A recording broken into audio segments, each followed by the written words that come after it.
Okay, Maddie, we're into episode number 11. We had a great morning so far with Byron Rose, but we've got another guest on the Mentor. Good morning. Is this Giorgio?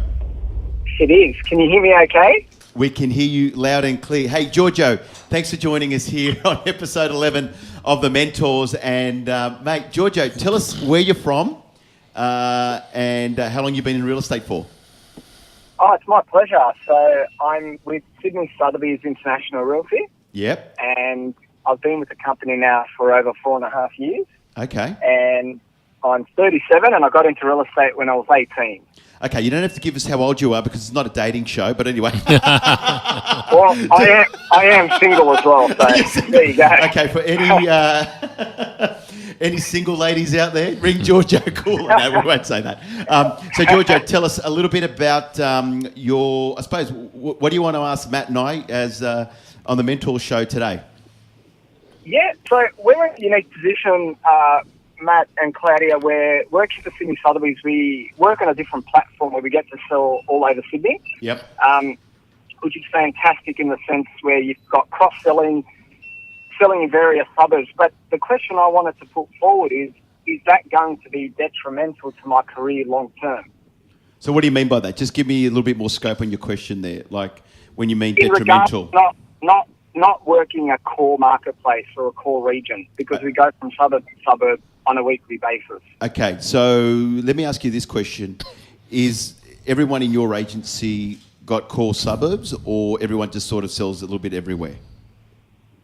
Most agents have the flexibility to sell everywhere because that's the beauty of the brand, but the established agents have been in one particular region over a 20-year period. Gotcha. Okay, that's a really good question. Maddie, let me ask you this, because you do have agents in the marketplace today that are basically either having a scattergun approach and sort of, you know, trying to sell in every suburb and have 20,000 homes that they're trying to look after, versus you do see some agents that will look at what we call farm area, patch, BDA, business development area.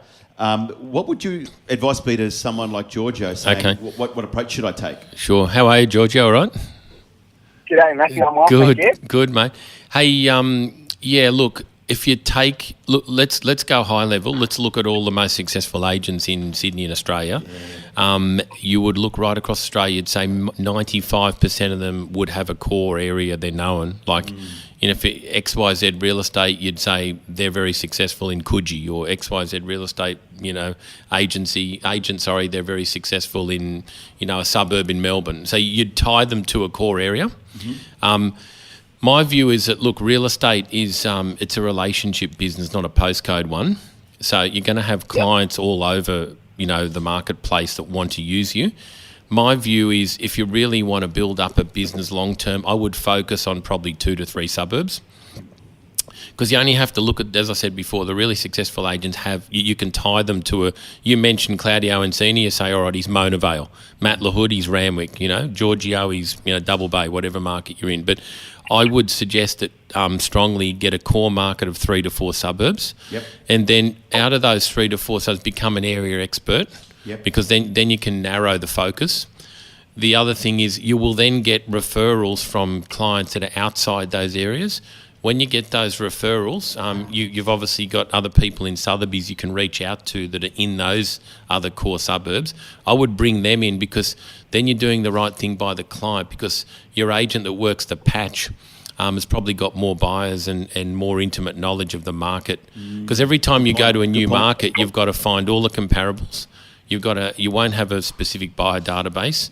You've then got to work out, all the latest sales, the per square metre rates, the local council rules. You don't really have your sort of, hand around every single thing. So what you'd do is you'd probably conjunct with one of your other Sotheby's agents in those suburbs. That would be the strategy. Yeah, you know what? You've hit the nail on the head there, Matty.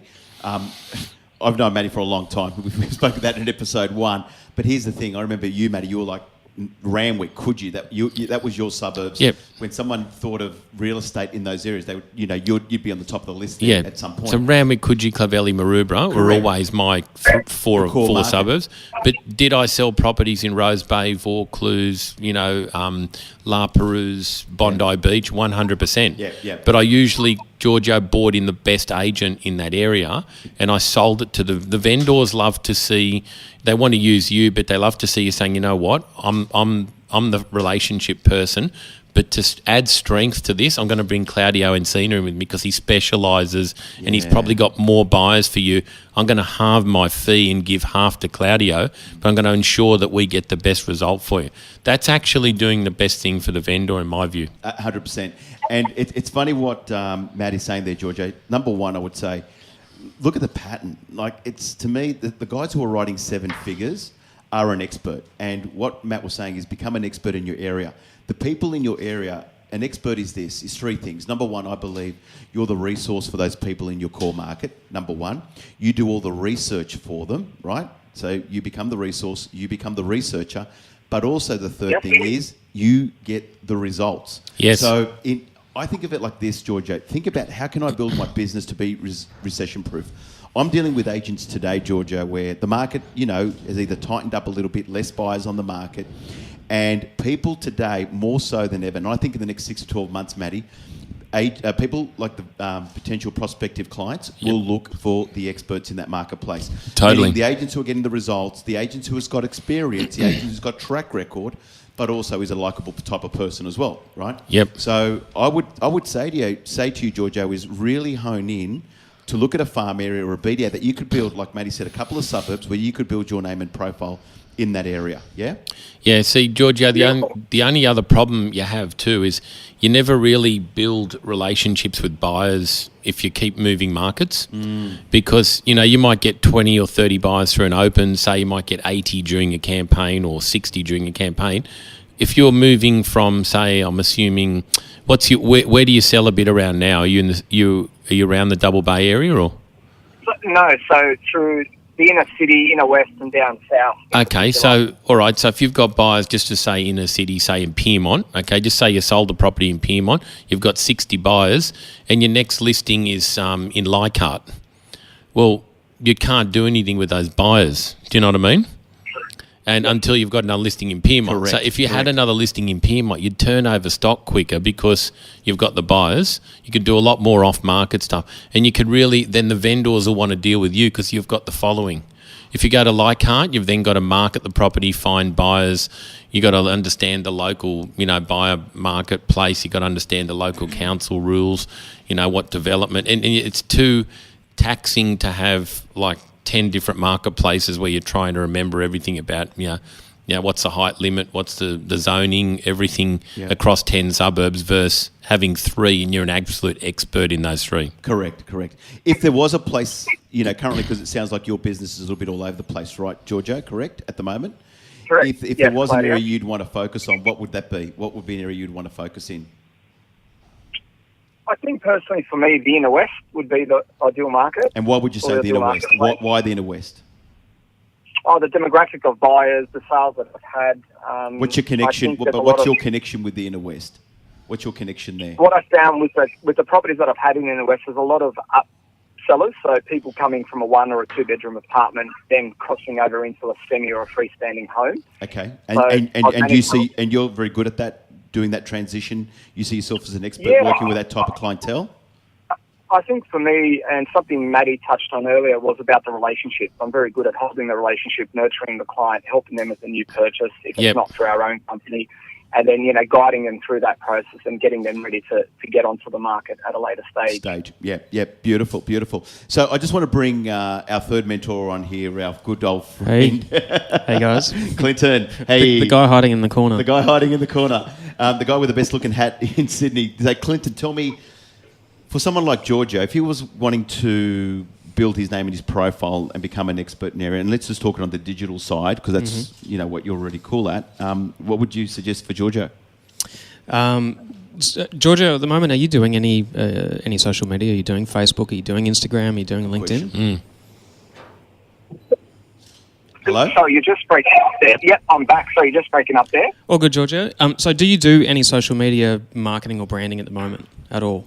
Not at the moment, no.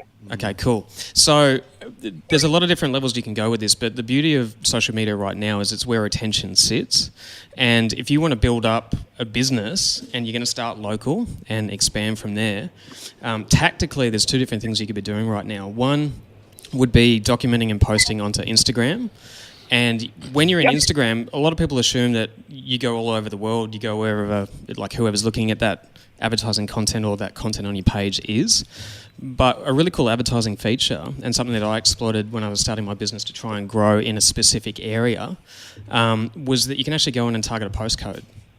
Yeah. Wow, that's good. Okay. Very specifically. So you could be working with a seller of their property, documenting some of the photos, talking about the story, and then you could literally go and boost that and try and get everybody in a specific postcode. Right. So it's just specific targeted marketing. Yep. So if Giorgio had a property in Pyrmont, for example, and he documented a little bit about that property around the sale, and then just specifically targeted, boosted it with just hitting people in that postcode, a lot of people who are either on Facebook or Instagram, for example, would get that through their feed. Is that right? Precisely. And you could do the same thing on Facebook as well. Obviously, you can go postcode or you can go radius, but it's quite targeted. And at the same time, too, when you're putting that content out there, there's going to be people connected to the individual that you're documenting and creating content for. You've got this Mr. Smith on a particular street, you put out that content, somebody else sees it, because potentially they share that piece of content and they're connected, and you start to build up that community or that tribe of people in a local area. Now, you're always going to get people outside the area, or you can actually advertise to people travelling through the area, which is also another really cool feature with Facebook. But the relevance of it is that you're essentially amplifying what you currently do in a local market right now. Wow. And the good thing, Clinton, around that, what's something like that cost to do? Mate, you could start with $5 if you really wanted to. So, Georgia, Mate, that it's is not cheap. That is the cheapest bit of advertising you can find. $5. Why I sort of knew the answer to that. I didn't think it was that cheap though. I was going down the path of this. This doesn't cost like $50,000 to sort of kick off and start doing. No. If you got real and maybe had an offline chat to Clinton, he could work with you on that, which I think would be critical. And the other thing, Giorgio, is you build a video around yourself and the areas that you're specialising in. And when you start to make sales in those areas, you get testimonials off your clients saying that you're the guy that looks after that area and you're an expert in the area. So you're getting third-party endorsement and social proof. Then all of a sudden, within 90 days of you kicking off into that market, you're going to get a group of people starting to follow you. Yeah. So, Giorgio, here's what my recommendation would be after today's phone call. Number one is, how do you build your business to be recession-proof? Okay. Number two, how can people see you as the expert in an area? Number three, follow what the seven-figure agents are doing today. They've become experts. They hold market share in a particular market. How can you build your name, your profile in that? Number four is, I'm definitely hearing you've got to build relationships from Matty, and that's what he's saying. Yep. And the fifth one I'm going to say to you is, mate, if you're not on social media today and you want to remain relevant, it's simple. If you're not communicating, you're not being heard, Giorgio. You know what I mean? And it's a strategy, and it's hard work. Let me tell you, when I wanted to get into social media, it was like, oh my God, what am I going to post this week? And for me, it's like you've got to dedicate the time like anything. Right? Yeah. It's a form of prospecting. I get people that ring me and going, I've been watching you on Facebook, or I saw a video of you on YouTube and whatever else. So you've got to be constantly being heard. The more people see your name out there, the more you're going to start becoming that brand and profile that you want to become. So they're probably the 5 things. Anything else you would recommend for Giorgio, Matty? I would just add, Giorgio, as soon as you decide what marketplace you want to be in, make it sort of 3 suburbs. I wouldn't go 10 in the west. Yep. You will end up in more than 3, but if you stay around 3, because the traditional buyer looks at 5 suburbs in an area before they buy. Wow. Right? There you go. So that's the statistic around it. So if you had 3 core suburbs, you're going to filter probably out to 5 just because the way it is. However, what I would then do in that area is build a network of people. I would go and find a bank manager, an accountant, a lawyer, a strata manager, a gardener, a valuer, and I would meet with them regularly and start building a proper network group of people in that area. Then in 3 years, you'll become the expert in the area. Totally. Remember, patience is what it's going to take. And That's fantastic. Mr. Clinton, anything else you'd like to add on top of what we've already said? I would be documenting this stuff too. Like I remember when we started out and we were doing this sort of stuff. If you bring a local mortgage broker or a local business owner or a person in an area that's well known or lived there for a long time, and you make a piece of content that's about them, you're going to get so much more exposure in that area. That's exactly right, because they've already got the people that know, like, and trust them in the area. Precisely. You know? Wow, that's so true. Yeah. That's the other so thing you've got to do, Georgia, I think, is you've got to use more video. So you need to get a personal profile done on yourself. Yeah. So because people buy you, right? People buy people. Yeah. Absolutely. And they want to feel and hear you and see you, etc. So that makes a hell of a lot of sense, Matty. Well, listen, hey, Giorgio, has that answered your question today on the mentors? Oh, that's brilliant, gentlemen. Thank you so much. Yeah. Well, yeah, and I think this can help a lot of other people out there too, because there are a lot of agents like you, Giorgio, who are thinking, do I have a farm area? Do I just, keep doing that spray and pray mentality and sort of, have a business that hopefully something comes out of it, rather than having a strategy, working it, creating a process around it, do the reps every day, and then guess what? Before you know it, you're going to have an amazing rock star business in 3 years' time, Giorgio. That's what it is. But you've got to be there prepared for 3 years to do it. Don't go and choose an area and then 6 months you're going, it's not working. I've only had 2 likes on my Facebook, and then you give up, because that's 95% of the agents out there, Giorgio. They think like that, and they think, it's not working, I'm going to go back to what I know. And that's playing it safe. Going back to your usual, things that you normally do, those bad habits. Try and create some really cool, rich habits around your business right now. And it's a great opportunity. We're going into a new year. And the other thing is, financial year that is, the other great thing, Giorgio, is, you know what? Now is the time to execute something while the market is where you have more time to start working on your business. Okay? Right now. Brilliant. Okay? Brilliant. Giorgio. Thank you so much. Much appreciated, gentlemen. All the best with it, mate. No problem. Nice to talk to you, Georgia. Absolutely. Our pleasure, Likewise. Giorgio. Thanks for joining us here at the Mentors, and we'll catch you next time. Thank you. Have a great day. Bye for now. You too, buddy. Got something great from this episode? It would mean the world to us if you passed it on. Tune in each week as we mentor a new agent. Have a question? Want to be on the show? Get in touch with Claudio Encina, Matt Lahood, or visit our Facebook page. The Mentors is brought to you by Sprinkler.media.